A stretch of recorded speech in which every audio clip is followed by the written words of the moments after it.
This is FYI on your TV, brought to you by Hometown News. I'm Kathy Botham. I have got John Williams with me. You're the Executive Director of the Ontario Maple Syrup Producers Association. Thanks for joining us. No problem, anytime. You're all the way from your own location in Wybridge, Ontario? Correct, yes. Okay. Let's talk a little bit about your own business going on there too, because this is a busy time of year for you. Yeah, so it's called Williams Farm, and we have about 3,400 taps that are on the edge of the Wye Marsh here, just south of Midland, Ontario. And we're a small commercial producer, so we produce up to about 5,000 liters of syrup ourselves every year. And then my other hat is being the executive director of the Association for Ontario. Oh, you pleasantly surprised me because I figured we were going to connect today and you were in an office somewhere. So this is great. You're on location. On location, exactly. Remote on location. There you go. There you go. Now you are the executive director. What does that mean? What are your responsibilities, your mandate? Well, the association has a mandate to promote Ontario maple, a vibrant community and industry in Ontario, and so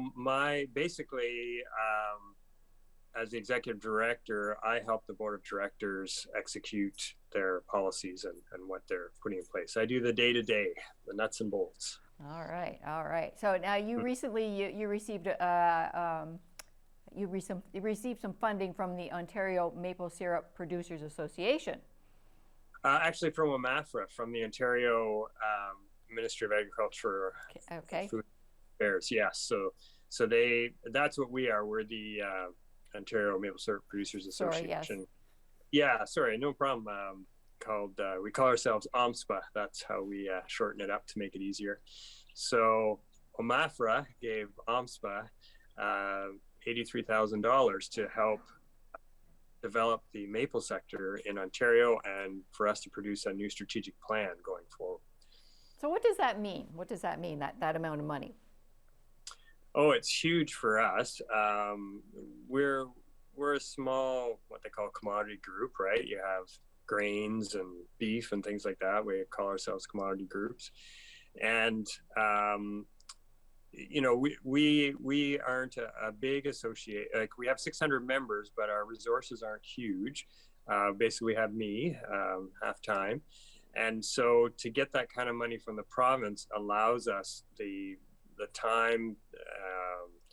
We can hire help, people who specialize in this kind of thing.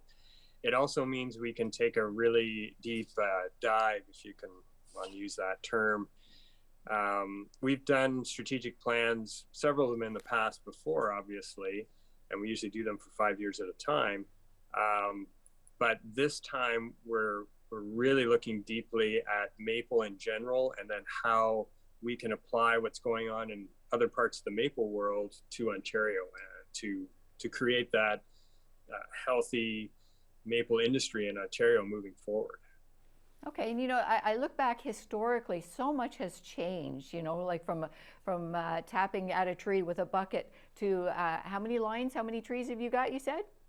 3,400. 3,400, and it has changed so much.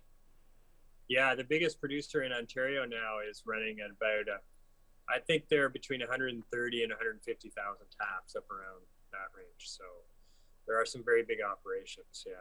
And when we talk about operations too, there's a big variation. Like there's that huge one you were just talking about, which must be more like a business, I'm assuming, to people, there's local people who invite you to their farms, invite you to come in, and some people have restaurants.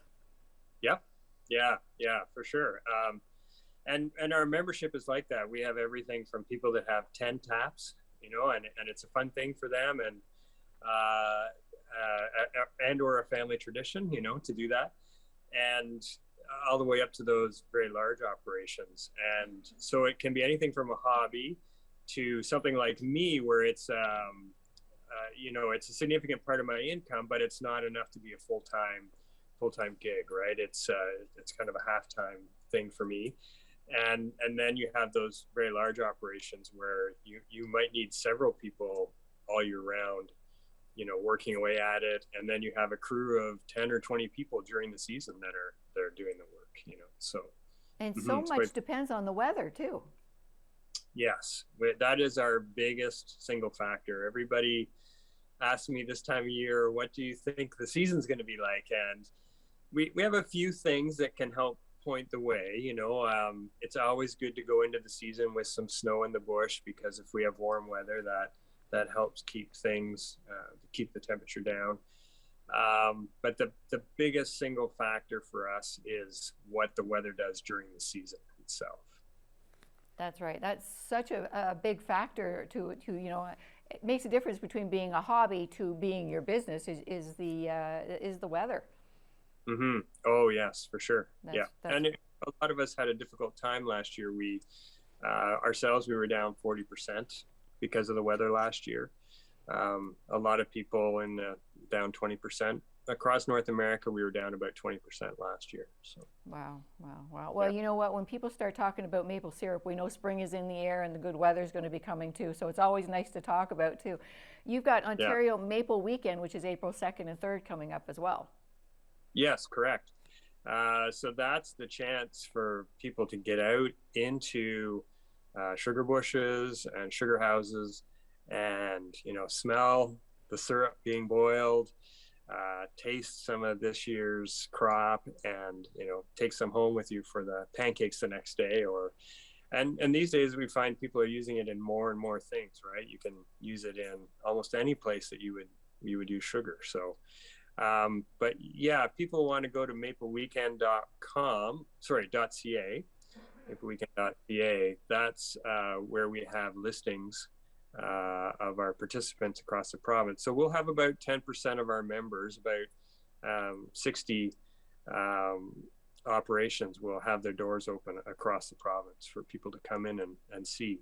And everybody's a little bit different, so it's great to go on that website and see what they have going on. Like you say, some people have pancake houses, right? So they obviously going to offer something different to me. I'm in a converted barn here, so I can't have a pancake house, but we always, if we can, have the evaporator going, and you can come in and get a good smell of it and taste it as hot as it comes off the evaporator and things like that.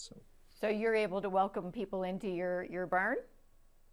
Yeah, so we're planning to this year. We had to cancel it the last 3 seasons, but this year we're planning to be open, and away we go. Excellent. Well, COVID too. That's been such a big factor, I'm sure, the last couple of years. Yeah, it's hit our industry in a variety of ways. To be honest, for some people, it's been very good. People have wanted comfort food, right? So nothing more comforting than maple syrup on your pancakes or whatever. And so sales in Canada, and actually even worldwide, have been up about 20% per year the last 2 years. But it's been very hard for some of our members, like the pancake houses you're talking about, because they're like any other restaurant. They've had to have been shut down. So a lot of them had stock on hand to be ready for the season, sausages, pancakes, all kinds of things, and then had to pull the plug at the last minute, right? So they're sitting on all that stock. So it's been very difficult for those kinds of operations. But for ourselves, we've been very lucky. We've been fine. So. All right. Now, I've talked to people who, have their own production places like yourself.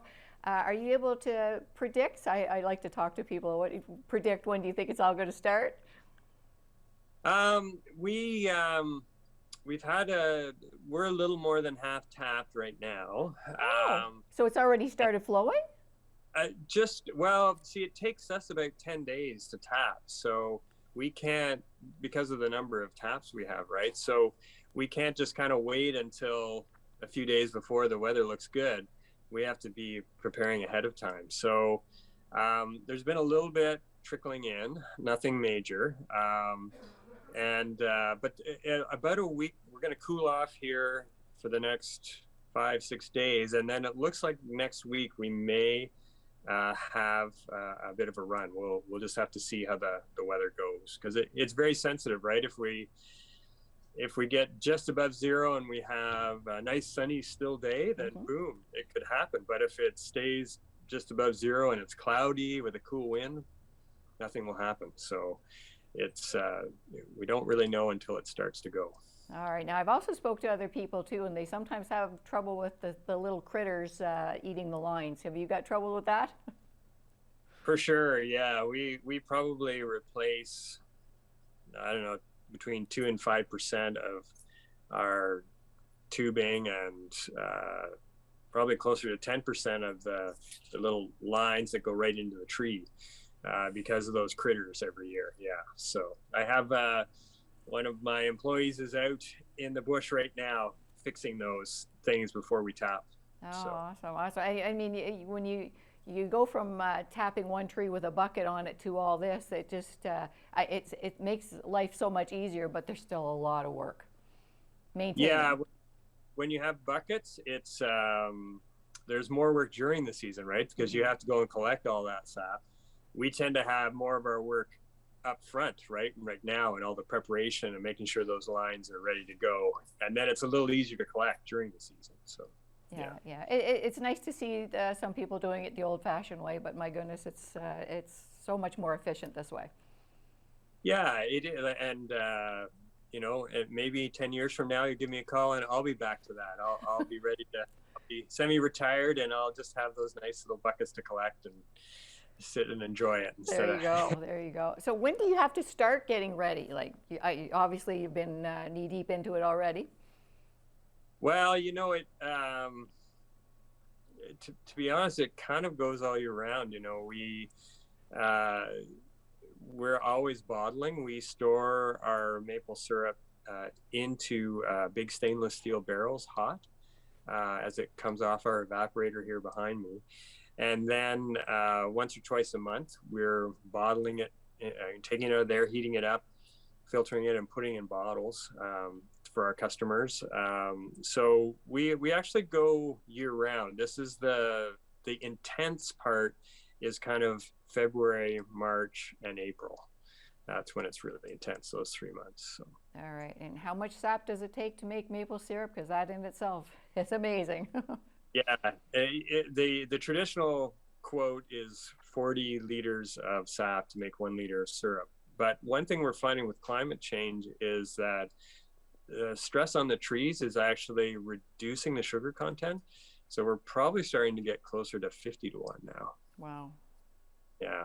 Wow. So. That's amazing. That's amazing. Now, how do people get a hold of you, John, if they'd like to get more information?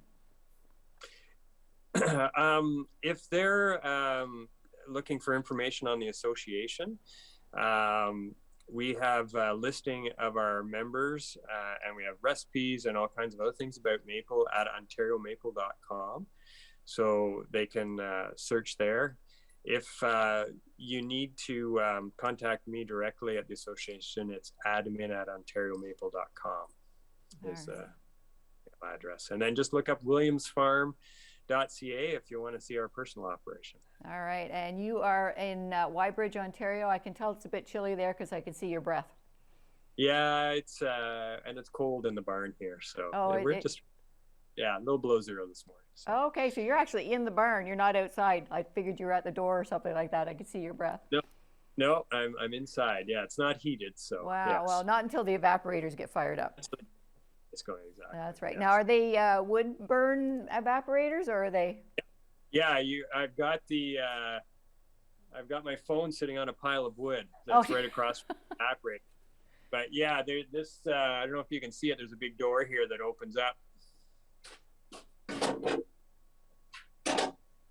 Wow. And then the wood goes in there, and we put about half a wheelbarrow full of wood every 7 minutes in there to keep that boiling away. Wow. And we can make about up to 100 liters an hour of syrup on that when we're boiling. So.